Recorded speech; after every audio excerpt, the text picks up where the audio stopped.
Welcome to Go! My favorite sports team. My name is Mark. I don't know a thing about sports. It's a confession I have. I've never known anything. Never? I'm a liar. This podcast is a sham.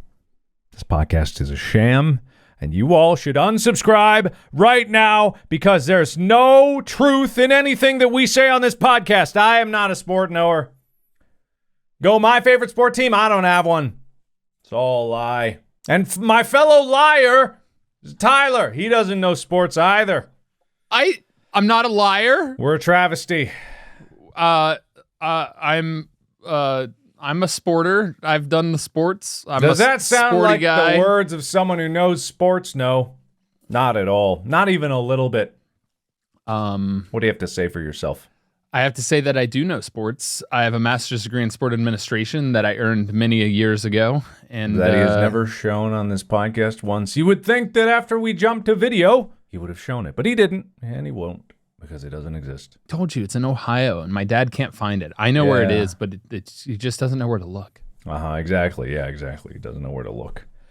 Well, I guess this is the end for us. We had a good run. We sold a lot of merch. And we'll be shutting everything down. We'll be deleting the YouTube channel. We apologize for everything that we've done to mislead you. Yada, yada, yada. Well, goodbye. It's so great that you started this by saying that you're a liar. So then what you're saying is clearly a lie. But if you're telling the truth, then how would they know? They're stuck in the conundrum of what is true, that you said you're a liar, or whether that you are telling the truth when you're saying everything's going to shut down. I'll never tell. It's a trap. It is a trap. It's what I've determined from this, is it's been a trap the whole time. Yeah. Would a sport wearer have this sweet sport headband? I was going to ask you about that. Is that just a recent development you decided to wear today? No, I've actually been wearing it for a while. It's not a sport headband at all. It's one of Amy's headbands. But when I'm editing, like for some reason, it makes me feel like I go edit mode. If I put this on and I'm just like, oh, it's time to go. I imagine that people who play sports feel the same way, but I wouldn't know because lies. Yeah, I have a headband that's worn out that I used to wear, but not during sports. Yeah. Anyway, Mark, how are you today? I'm very tired. I relate. I had another trouble sleeping night. It's been kind of weird. Oh, I'm sorry. Yeah, you've just been working your butt off. I just can't sleep, Yeah, well, I feel like at some point here I'll be done working, but the truth is that I'm not. So I keep working. But you could sleep at any time. So what's your excuse? I'm working hard too. I'm doing my YouTube channel. I'm doing music. I'm doing a whole bunch of shit. I said sleep. Oh, I don't know. I'm just not sleeping. You could sleep at any time. It just, my brain is not shutting off when I try and go to bed at night. Melatonin? I should. That's my goal for tonight. That's probably what I'm going to do tonight. That's your goal for tonight? Do you not do melatonin ever? Very rarely, because if you do it too frequently, your body stops developing it. Lies. My body never developed it in the first place. Whoa, your camera froze for a second. Now you're blurry on my end. No, I have gigabit internet. So do I. Fuck you. Fuck you. It took me so long to get it.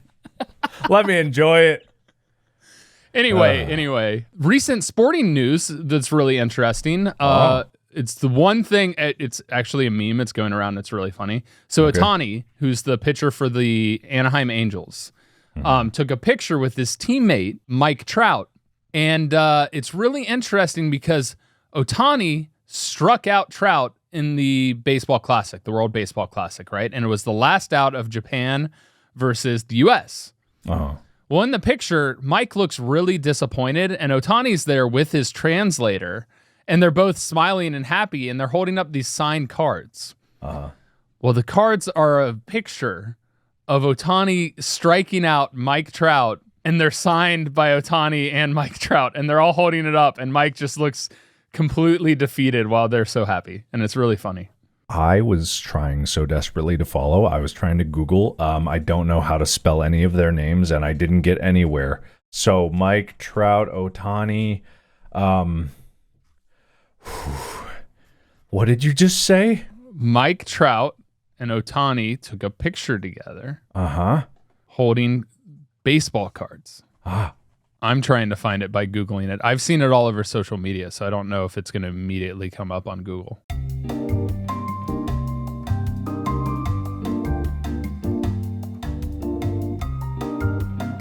They took a picture together with Ohtani's translator holding up the signed autograph cards depicting the historic moment where Japan beat the United States in the World Baseball Classic. Because Ohtani was on Japan pitching to Mike Trout, who was the final out that he struck out to end the game. So them shaking hands means they're friends now when they should be enemies. They're on the same team for Major League Baseball. Oh, that's interesting. And so they took the picture together because they both signed the depiction. But obviously Mike, who was on the losing end of the memory that's depicted on the card, looks defeated. He's sad. Because in that moment, he struck out.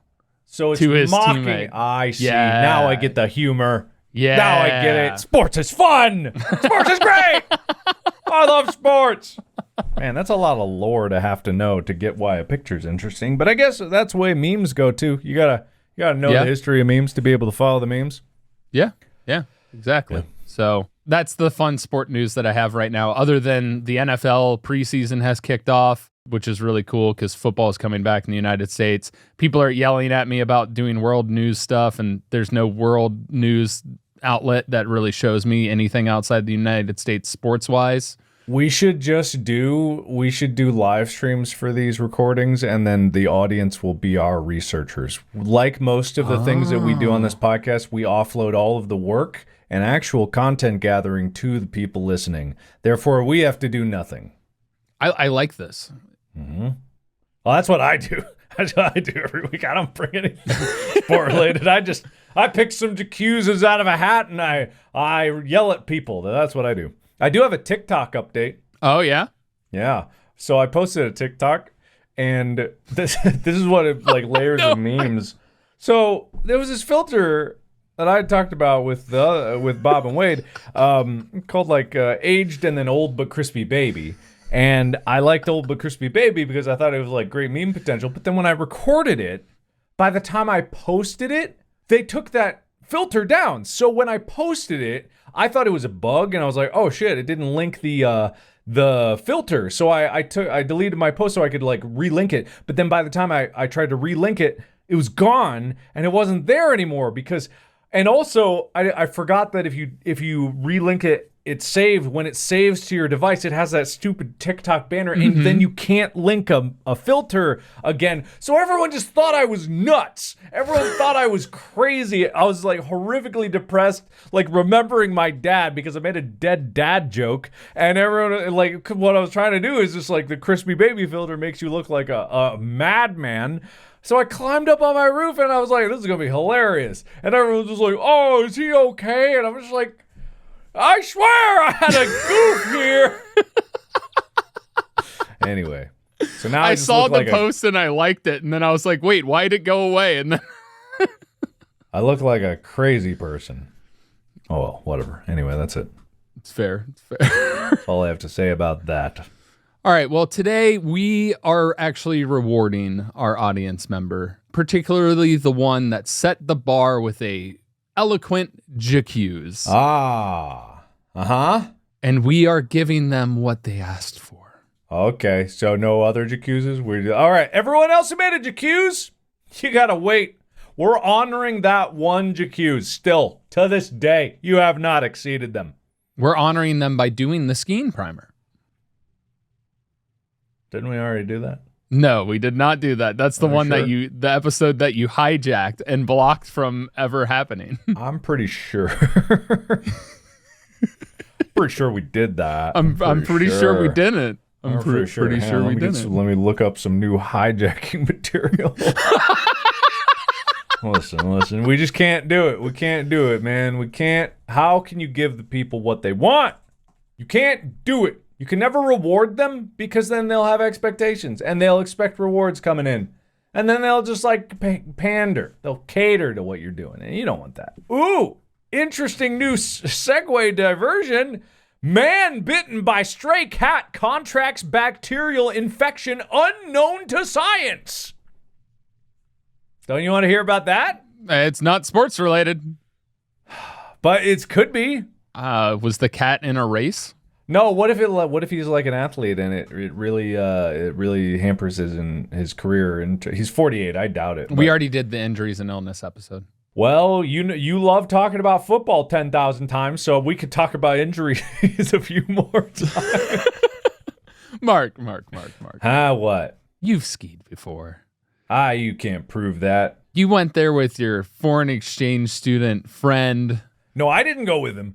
He went separately. I just saw him there. And I went, hey, remember me, the guy you live with? And he ignored me, so that's... He was probably on a date, you know? No, he wasn't. He was actually with all like the cool kids, and they were skiing up, and they were laughing really loudly, and I was laughing too, but farther away, on a different hill. Were there tears beneath the laughter? Tears can't stay liquid in the snow, so... So no one knew. No, I don't know. Yeah, but you've skied before, and I'm curious how the actual act of skiing went for you. Look, skiing's a very traumatic time for me. I would appreciate it if you put a trigger warning and then also shut up and delete this because it offends me. Your GQs isn't eloquent enough. Well, there's several types of skiing, Mark. The one that you've probably done was downhill. God, here we go. What? Uphill skiing? Are you saying there's no, uphill cross skiing? country. Is that what you're saying? Oh, cross country is uphill. You can cross ski hill uphill. skiing, uphill skiing, into hill skiing. What next? All right, maybe there's 3 types. The other one is freestyle, where you do tricks and stuff. Yeah, right. Yeah. That's another type. So downhill, obviously, you go down. You need speed. Racers go down slope. Use gravity. Go fast. Okay, I'm not an idiot. Just because I got a headband like a sports guy doesn't mean I have the brain of one, okay? All right, cross country. I'm desperately looking up anything to get out of this skiing Racers nonsense. traverse a course using their own power. They walk with skis and skate on the skis. They go up and downhill to traverse terrain that is difficult and snowy. See, this is why we need to do these live, because then I could pull the audience to see what they want to hear about more. They want to hear about this bacterial infection that I am learning so much about. No. See, in recent news, Michaela Schifrin reset the Women's Alpine Skiing World Cup wins record with her 83rd career victory, breaking her tie with the famous Lindsey Vonn. 83? 83 victories. How many competitions are there a year? I don't know. A lot. How long has she been skiing? This is the World Cup wins record. World Cup seems like there would be even less. There's multiple events that occur at the World Cup. So like giant slalom, there's slalom, Gotcha. But she broke her tie with her 83rd career victory. The record previously held by Lindsey Vonn, and this took place in Italy on January 24th of this year. Okay. And then she officially tied Lindsey Vonn for the female record with her 137th career podium, taking 3rd place at the slalom at the World Cup finals on March 18th. By podium, you mean she was able to stand on the podium? Yes. So first, second, third, I believe, is considered the podium for most things. Even I know that. You don't need to specify. If people don't know that, then they don't even know anything outside of sports. Act 1, Mark. Okay. The first skiers. Guys, I tried to stop it. Nope, it's happening. It's happening. I tried to stop. When do you think people started skiing? How far back? Well, we covered this in the snowboarding primer, which was a much more thorough and comprehensive explanation of snowbound hill sports. It was that guy who was running away from the Yeti by taking a tree, and he ripped it in half, I believe, and then he put one, threw the other one away. Didn't need it, because inferior. Who did two and you did one good? You put that on your 2 feet 1 for 2. Great deal. Buy one, get 2. Easy. Bargain.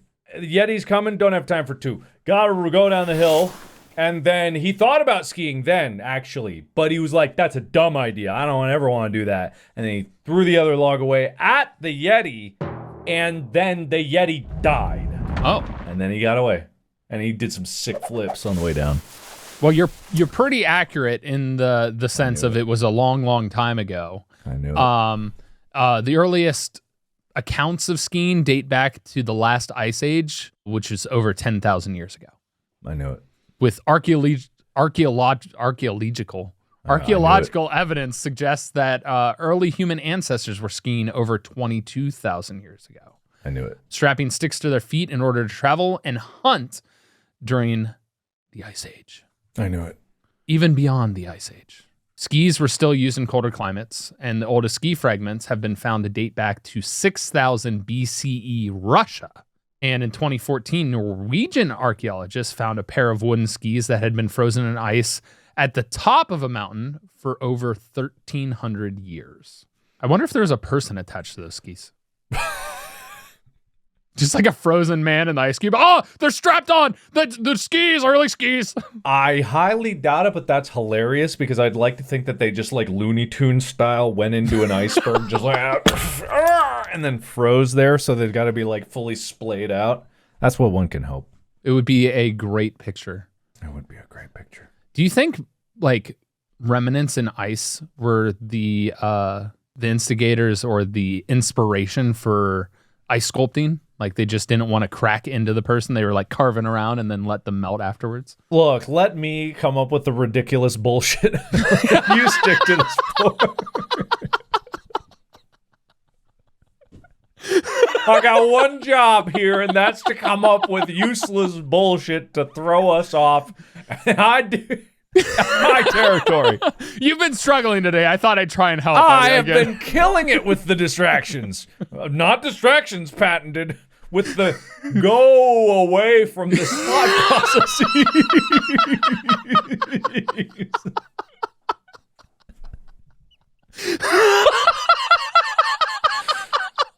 You know. The gaff. You know, I always love a good gaff. You know, go away from this gaff. This thought processes. Yep. Yeah. Thank you. Anyway, the first records of non-military organized ski races. It's always military. I want some sport that didn't start from some army. We'll find one somewhere. Yeah, but we haven't found one yet. Actually, it's weird because every single time that we talk about some going down a snowy hill on some device, which we've done sledding, bobsledding, shield sledding, snowboarding, all of this starts with some army. What is it about snow and military? I don't know. They really need to traverse mountains and go fast and take out the enemies. But apparently there are records of Norwegian troops using skis as far back as the Battle of Oslo in 1161. The Battle of Oslo. All right. I don't mean to make fun of that. That probably was a very intense battle. I don't know why. That's where I draw my line of like, Oslo. Yeah, right. Whatever. So it was fought outside Oslo. It was the night of the 3rd of February. Where? 1161, between Håkon II of Norway and Inge I of Norway during the Civil War area. As the son of Igurgur Ragnarur and King Harald Silly. No, wait, that's not an S, that's a G. What are you trying to say? King Harald Gilli Ing had been named King of Norway. Here, send it to me. Send it to me. I'm sending this to you. I'll get it. I'll figure this out. I believe in you. All right, where's this coming from? Where is this? Right here. Okay. All right. Man, what country is this from? Jesus, what are these names? Okay. The Battle of Oslo was fought outside of Oslo on the night of 3 Feb. 1161 between Haakon II and Norway of Ing 1 of Norway. Norway hated Norway during the Civil War era in Norway. Hey, there you go. Anyway, as the son of Ingrid Ragnvald's daughter, as daughter of Ragnvald, and King Harald Gilly, making him the only legitimate son of Gilly as we know. Ing had been named King of Norway after Gilly was killed by Sigurd Slemby. What? Two half-brothers, Magnus and Sigurd, was also kings of three ruled Norway by 1157. Ing's brother were dead. That's before that happened. 1161 was the first one, and then 1157, this is BC. Sole remaining ruler of Norway, Haakon II, illegitimate son of Gilly, as we know, then contested Ing's rule in the Battle of Oslo. What does this have to do with skiing? What does this have to do with skiing? The skiing happened during this battle that I imagine was them getting skis and slapping them on and sliding down the mountain to battle each other, and people died. How do you know? I don't know. It's just that's the excerpt that I have here. That this was written a long time ago, you know? Just about as old as this battle was. That's how long this episode was written. Interesting. So you've been sitting on this for a while? Yeah, you know, because you had a hostile hijacking of an episode. I would never, and I definitely haven't tried this episode. Anyway, sure. Modern skiing, you have cross country, which is the oldest modern race, being the Vasaloppet race in Sweden, which is a 90-kilometer race where competitors travel between Salin and Mora. But there's also a relay with a 30-kilometer and a 45-kilometer option. The first of these races took place in 1922. And 16,000 people participate each year. Ooh. And then you have downhill. Recreational skiing existed before the 1800s. It became popular sport activity in the 1800s, with modern downhill skiing dating back to the 1850s, when Norwegian skier Sondre Norheim popularized the use of willow skis with curved sides that had steer heel bands as bindings. Steer heel? Wait, steers don't have... Stiff. Did I say steer? What the heck? You said steer. I'm tired. I'm going to re-say this. I'm tired.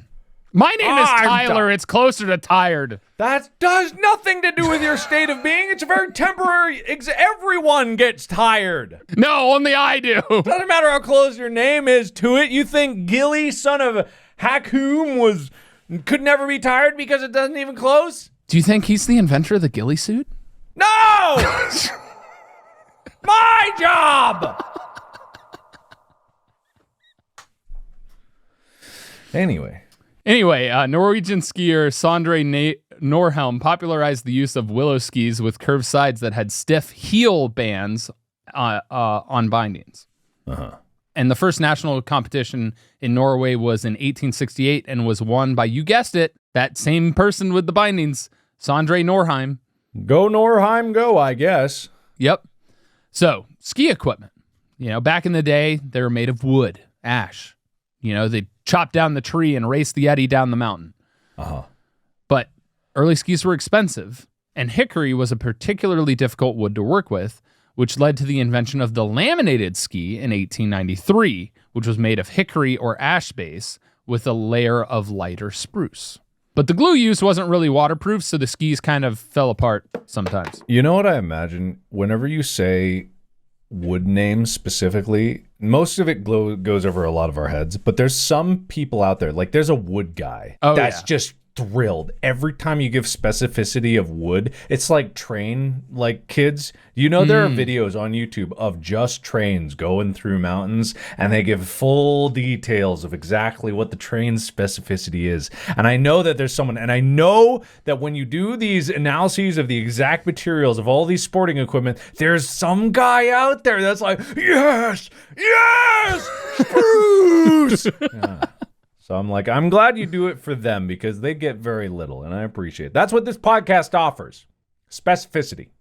Well, in 1926, the segmented steel... the steel edge was invented for you to be able to carve into the edge and being able to steer better. But, it also had a habit of breaking or losing screws, so skiers had to keep spare parts with them. I see. Okay. And then the 1930s and 40s, ski makers experimented with aluminum and layered wood skis, slowly improving earlier designs. By the 60s and 70s, fiberglass skis came about, and today's skis are made of multiple layers. Materials vary by manufacturer, but most skis have laminated wood.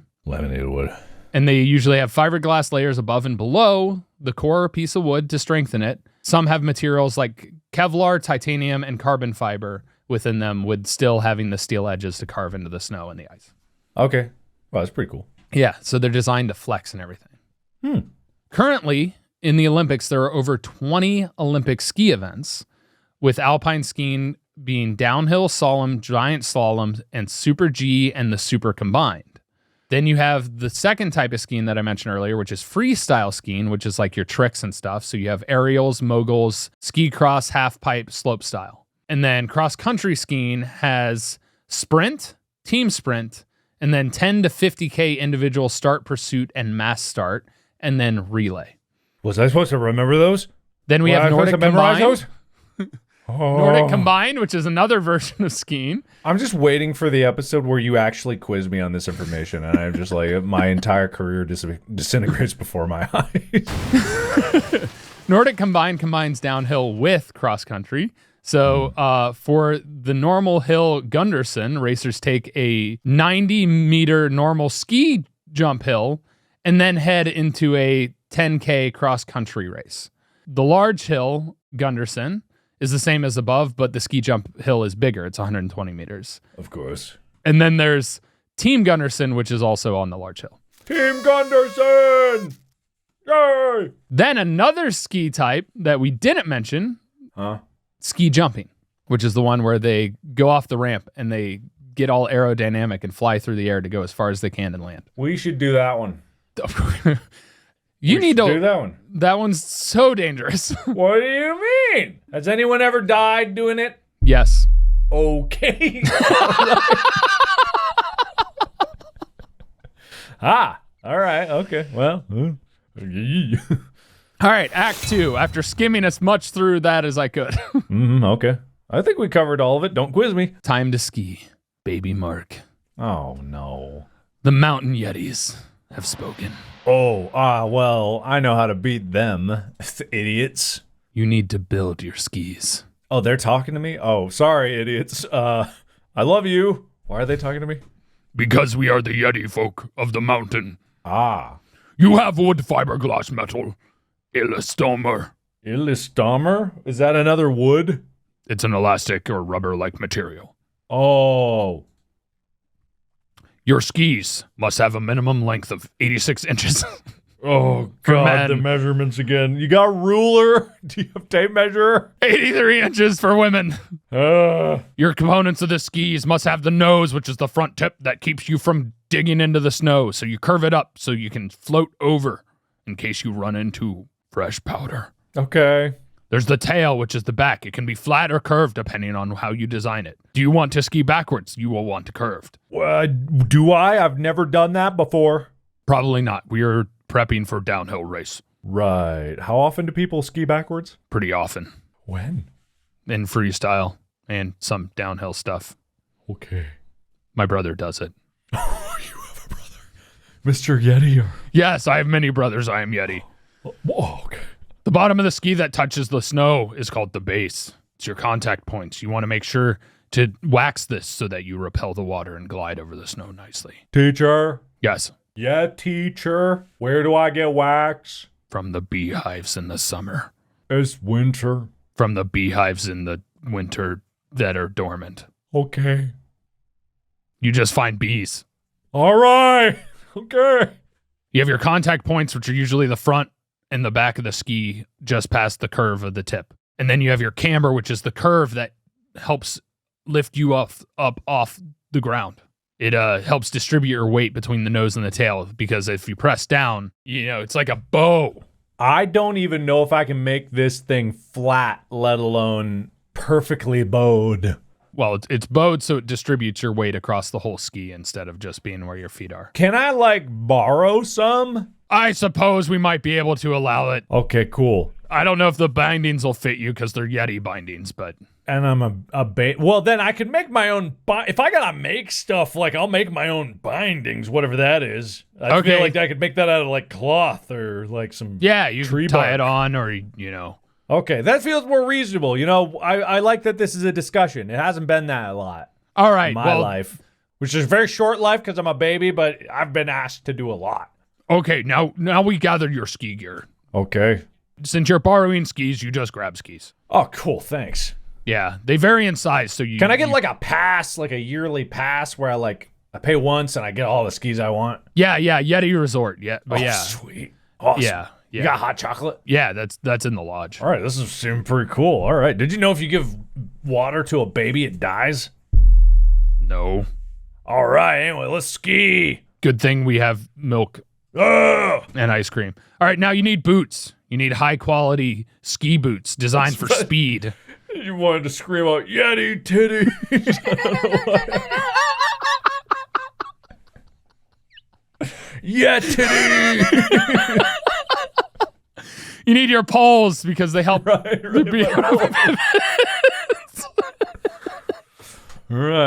And push you if you get stuck.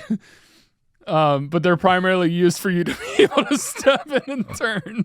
I'm listening. Your helmet, you got to protect your brain. Goggles, because at high speeds you don't want your eyes to dry out, and being able to see where you're going is important. Yes.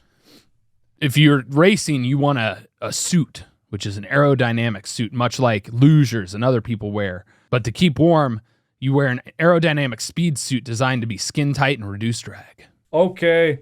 Luckily, you're with the Yetis because part C is find a slope. Aren't we on one? Yep. Usually I have these conversations at the top of mountains.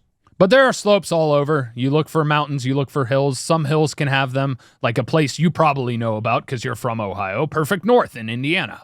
It was in Indiana? Yeah. I never knew where it was. It's like across the border. Weird. But there are slight variations in courses for downhill skiing, but you basically ski on mountains. See, this is where, like, I had this conversation with Wade where I don't remember ever having a class shirt. I don't remember that being offered to me. I don't remember that being a thing. I'm sure it exists, but I have so many big gaps in high school that I don't remember anything that occurred. So where was a class shirt offered? Where was this? Point in the school where? It was like ordered. It was like, you remember when we voted for like our senior, like No, I don't. That's the thing too. I don't remember any of that stuff. When did that happen? Did you skip homeroom or something? I don't know. Maybe. I don't remember what homeroom was. Where I. It was took like homeroom. where you. It was No, like I where know you were. what homeroom was. I don't remember being in it. I think you like skipped out and went to like the music room or something. Yeah, I had band stuff that I could. I think it was something where it was like I could take homeroom for band. Like I don't know why, but I missed out on apparently everything in school. Yeah, apparently, because I have that shirt. It's back in Ohio. It's in a memorabilia box. I actually have a picture, an old picture of me wearing it. But anyway, there are slopes all over. If you have a mountain that gets snow, you'll probably be able to find a slope there. In the United States, if you got a mountain, if anybody listening out there, your mountain, the mountain that you have. Yeah, you know, if you live near a mountain. Oh yeah. But yeah, the most Olympic downhill slopes have a drop of 800 to 1,100 meters for men in the races, and 800 meters to 450 meters for the women's races. Take that, women. I don't remember which one was farther. The men have a steeper drop. Can I go on the women's one? Yes. Okay, cool. Good. Just checking. And for the record, Olympic skiers can reach speeds over 80 miles per hour. Well, as we covered in luge, that's nothing. How fast did luge go? I don't remember. I think it was slower. Never mind. I think luge was like losers. 60 miles per hour. Luge It's a dumb sport anyway, right? Fastest luge, 90 miles per hour. Take that, skiers! Yeah, take that, skiers. All right. But if you want to just ski recreationally, it's really fun. You just go to search up U.S. ski slopes if you're in the U.S. or ski slopes near you wherever you are in the world. Generally, most ski slopes have ratings.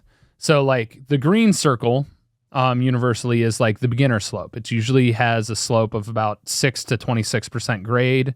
There's no brush, no rocks, no tree limbs. Blue squares, which are my favorite, are more difficult with slope grades 25 to 40%, but they're clear. We call these groomers. They're designed for you to be able to go fast without running into dangerous obstacles like brush, rocks, trees. Those are out of there as well. I feel like they should pick a better name. Other than Blue Square? No, groomers. Oh, yeah.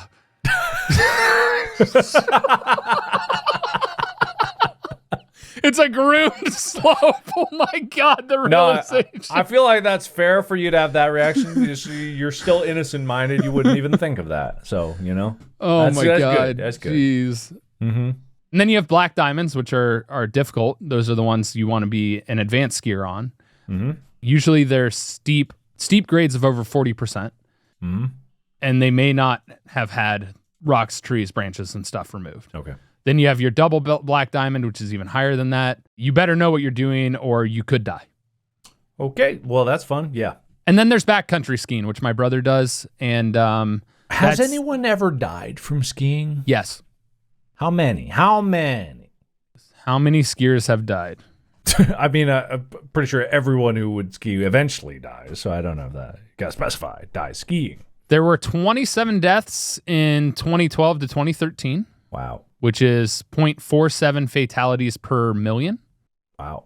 Rising to 39 deaths in 2015 to 2016, which ended up being 0.74 fatalities per million.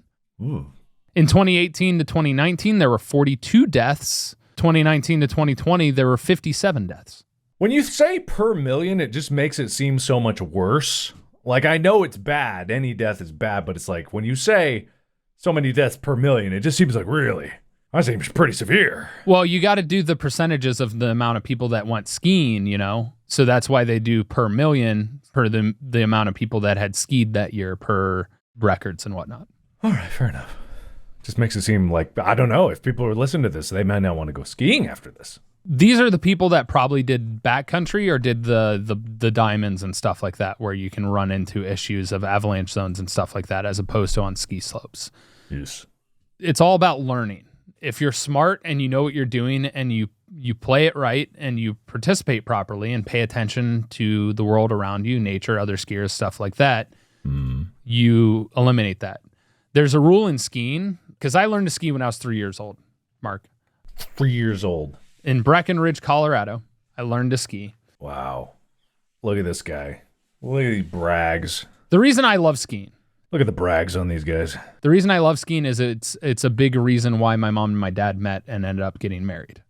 Oh, okay. Well, that's all right. Okay, everyone stop making fun of them. That's a valid reason. My mom and my dad met through their friend Marla, and she met both of them. My dad used to work with her, and she had met my mom through something else. I don't know if it was school or something. Okay. She knew both of them and said they should meet because you both enjoy skiing. And so that was a big reason why they started meeting. And it was a huge part of their relationship before, like, me and my brother were born. So when me and my brother were born, we got brought up going skiing because it was a huge part of their life of something they both really enjoyed. And so we took family ski trips when we could. And, you know, Perfect North was close by. We'd meet up with my cousins, go to Colorado and stuff. And it was just a fun time. And there's a rule in skiing that my parents taught me. And it's like, when you feel like you could do one more run, that's when you stop. You don't do that one more, because that's when you get hurt. You know, that's what they say. That's what made me learn to actually enjoy running. They say the running coach thing app that I had was like, run as if you could run faster, as if you could run a lot faster. And that's where you run. And then I went like, I'm running really slow. But then I ran for 30 minutes and I was like, that was nice. And I enjoyed it. Nice. And I didn't die.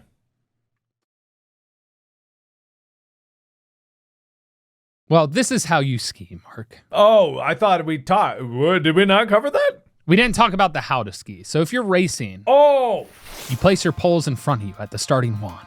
You make sure they're stuck in there, but enough to where they're not going to get stuck when you push forward. They need to be able to pull it out. Okay. Your weight should be back over your feet. Get ready. The starting line is counting down. Move your feet close together to the start one to begin to straighten up. Okay. You swing back and forth to try and time it as the buzzer's about to count down to the go method. So you're getting momentum. Slide forward, slide back, slide forward, slide back, and launch. It's go time. You'll want to leave the crouch position and start skating like figure skates. You push out, digging in the edge of your skis to build speed while you're pulling forward with your poles. Then you'll want to move to have your skis parallel. You're heading down. You want to gain speed. You'll get into the crouch position so that you're more aerodynamic. As you get to each gate, this is downhill skiing. The gates are little poles with flags, like a flag cross them. You want to get close to them. You got to go around certain sides of them to weave down the mountain. To steer, you want to turn. You lean and carve into the outside edge of the ski in the direction you want to go on, and the inside on the other one, and you push. Okay. So you're turning, carving into the snow, using the snow like a rudder. Okay. I'm following. All right. So it's like leaning. And the easy way to get an easy pivot turn is you plant that pole on that side to help drive and dig in that turn so you can turn sharper. This is a huge method used in mogul races in particular. So you lean. Now you have the stopping method. So if you need to slow down, this is the pizza stop, is the one the little kids use. It's like making a snow plow. You basically point your knees towards each other and press outwards, digging in the inside part of your skis. Right. But much like you do in turning, the carving part, it's the hockey stop. This is the most effective stop. You have to whip your hips around and you dig in on the outside of the ski and just stop sideways. It's also how you used to spray people with snow. Okay, of course. That's a priority. And then the fastest way to stop, but is not recommended, is just to simply crash or bail. But the reason why crash is listed on here, and this is a very important part of skiing. Okay. If you feel like you're going to go over, you bail. Because that's how you get hurt, is by trying to fight the fall. Oh, I thought you were talking like a cliff. No, that's bad advice. No, not a cliff. Be right? Like if you're going down a slope and you feel like you're going to fall down, it's better to fall down than it is to fight it and end up contorting your knee or twisting something up. See, like that's different than what I heard. No, you don't go off a cliff. That's what it you sounded hurt like. yourself. I was like, hurt yourself so you don't go off cliff. Very important. I was about to say, look, I know that we're making all this sport knowledge up off the top of our heads. We're king improvisers of sport, pretending like we know what we're doing. I was about to say, that probably is bad advice for all those people that are going to rush out and ski. No, of course not. So, go and stop are important. Steering and carving is here. Go and stop. That's our other podcast. Stop my bad not fan team. Exactly. That's it. Yeah. But in downhill races, each athlete only gets one run to achieve the fastest time. They do not get a practice run. Only one skier is on the course at one time. Okay. And they are timed from the moment they go through the start gate wand until they cross the finish line. Okay. So it's like an indicator that marks when you cross that line, and then it's go as fast as you can, get down. There are penalties if you miss the gate, you go on the wrong side, and things like that can happen. Again, 80 miles per hour, you literally have a helmet on and a skin-tight suit. You can get torn up if you go down. Some of these surfaces are very, very smooth. Some can get icy. Judging the terrain and knowing the terrain and the weather is huge for knowing your ski slope. Because if it's sunny out, the surface of the snow will melt and it'll be more heavy snow. So you'll be able to dig in a little bit better. But if it was sunny and it was melty and it's a little bit warmer and it's the night, during night it gets colder, you'll get a layer of ice on top, which will make it slicker. You could skid out. So you can't necessarily go as fast. Otherwise, you'll lose control and slide out. Okay. And then if it's fresh powder, that's what skiers love. That's the good shit. That's the good stuff. You know, it's powdery. It's good for you. What? I don't know. Who are you? It's good for you. Yes. It's the fresh powder. If you've seen my TikTok, that's fresh powder for you. Anyway. What? You heard it here first. Tyler's blowing cocaine on his TikTok. Run now before it gets taken down. He's got the freshest powder. The cleanest powder. Anyway, to win in the sport of skiing, it's all based on time. So the fastest one to the bottom to cross the finish line can be determined by hundredths of a second. Margin of error is minuscule. It's all about speed. It's all about turn. It's all about path and technique. And that's how you win at skiing. That's it. But skiing is also not just for racing. Uh-oh. You can do it recreationally. You can do it for fun. You can do different events like cross country for travel and traversing. You can. Wow. You can also do freestyle skiing where you do tricks and cool stuff like that and do half pipe. My brother has done that too, and he broke his heel. So do it with caution, be smart, know what you're doing. Uh-huh. But yeah, it's a lot of fun. I love skiing. I grew up with it, been around it my whole life. I haven't skied in years since my knee surgeries, but I want to get back to it. Okay. Well, it'll never happen again. Oh, that's sad. How could you do this to me? It'll happen whenever you make it happen. You want to know what's really fun, though, about skiing? What's up? It's more accessible than people think. Everybody thinks that skiing is only done on snow. Mm-mm. You can go and ski on sand. You can ski on grass. If you have a slope big enough, there are devices nowadays, skis that are designed for being used on those different surfaces. Uh-huh. And there are actual indoor training facilities that a lot of Olympic athletes use that do skiing basically when there's no snow around, when it's not ski season, when snow's not on the ground, when the mountains aren't primed for, the slopes. Okay. There are places you can go to ski on different surfaces indoors, and it's really interesting. And then there's water skiing, which we didn't even talk about because that wasn't the focus of this, but water skiing is also a sport. That's true. And you're pulled by a boat. There's actually paraskiing too, where you're pulled by, or kite skiing. There's like so many variants of skiing where you can just have something pull you. Skijoring is a sport where you're pulled by a horse. I don't know if that's a fun one. My brother did it. He actually won his first competition. What has your brother not done? That's a good question. My brother's like every wild. episode you're like, my brother did this weird obscure thing that was only done in 3000 BC. Oh, he's done it. He's done it all. Hey, if my brother finds something fascinating, he definitely tries it out at least once, which is really aspiring. You know what I do for fun? I look up new hard drive specs because that's my life right now. Wait, really? Is you still having issues with the drives? No, I'm not, but I'm trying to stay on the lookout for future developments. They're on the way with a 61 terabyte SSD. Let me tell you, this thing they can't even make hard drives that big. They already passed them because there's a 32 terabyte SSD, 31, actually 30.72 actually is what it really is. Why aren't they at round numbers? Because there's a difference between the number of bits that are there and the actual usable number of bytes. So it's like, that's X, whatever.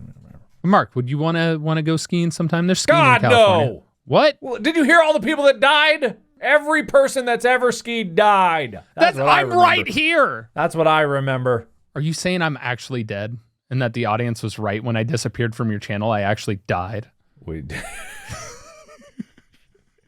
People legitimately thought I died. Oh, right. Yeah, I do remember. Yeah. Oh, that's because I went. Miss you, guys. And there was like, I must be dead. Like minor thing. Like, rip. I guess Mark really didn't care about me, guys. No, I went. Miss you, big guy. Why? If I didn't care, why would I say that? Why would I say that? Come on, think. Well, you can't think because you're an AI model that I've built. And so am I. You'll never know the truth. We already said at the beginning that this whole thing is a lie. Yeah, that's it. But anyway, that's the skiing overview. I'm sure the person who accused me is going to yell at me about how not thorough this was, but I don't care. That was very thorough. What more do they want? It's a primer. See, the thing about a primer is it's not a full college course on the thing. It's just a giddy starty. Yeah, it gets you an introduction. Mm-hmm. But skiing did come before snowboarding. Just to be clear. Are we sure? Yes. Okay. The one board thing were sleds. But anyway, thanks for listening and watching this episode. Hopefully you were watching it because video is always great. Do that on Spotify if you haven't already. But you can check out our merch, store.gmfst.com. You know, if we sell enough of it, we can get new stuff. That sounds pretty cool. Anything you want to add, Mark? Not even a little bit. All right. Well, check us out on socials. You know where Mark is, Markiplier. I'm Tyler Scheid or Apocalypto_12 most places. But yeah, we'll see you in whatever the next episode is, or whenever that is. Who knows anymore? We could die on the ski slope. Keep those jacuzzis flowing. See what happened when someone made a good enough jacuzzi? We made an entire episode about them. Shout out to you, whatever the hell your name was. We don't remember. Will, insert their name if you can do so easily. I don't think Will will even be able to find out. All right, well, bye. Bye.